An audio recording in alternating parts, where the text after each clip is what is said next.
บเห็นความจริงคือเว้าทั่วโล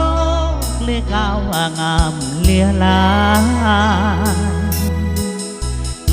ดินแดนสวยงามอลามใสนุ่งเชียนไหมสืบมาเป็นเสีย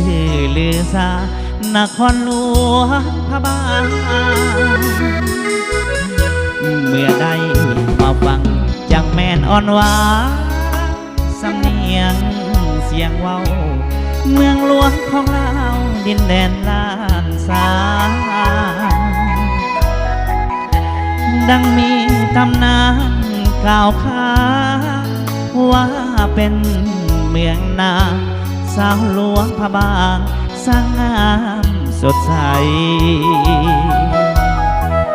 ผู้สีนั้นสูงเพียงฟ้าหลังคาดังเดิมบ่อตกแต่งเสือยังงามวิไลเรื่องลือทางวัฒนธรรมดังกองลือไก่อาหารแซ่บหลายอ่อล้างแถวบ่อ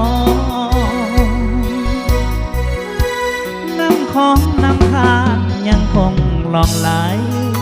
กอดเกี่ยวใสดีน้ำตกวังสีทำติ่งอย่าลืมเลี้ยวมองอาทิตย์ใกล้อัดสะดงท้องฟ้าเปลี่ยนสีดังทองนั่งอยู่แคมป์ทองสมแล้วสุขใจ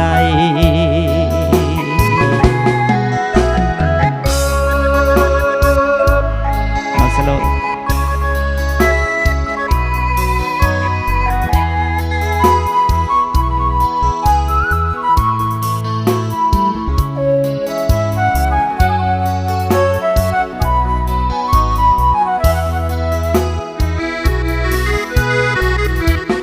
สี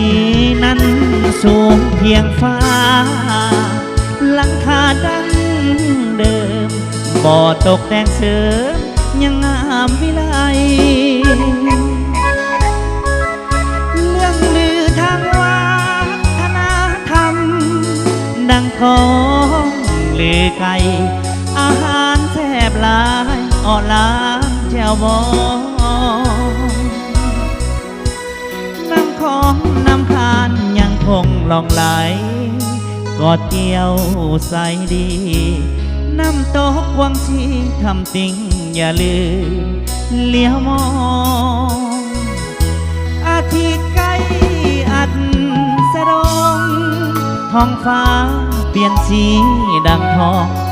นั่งอยู่แคมป์ทองสมแล้วสุขใจ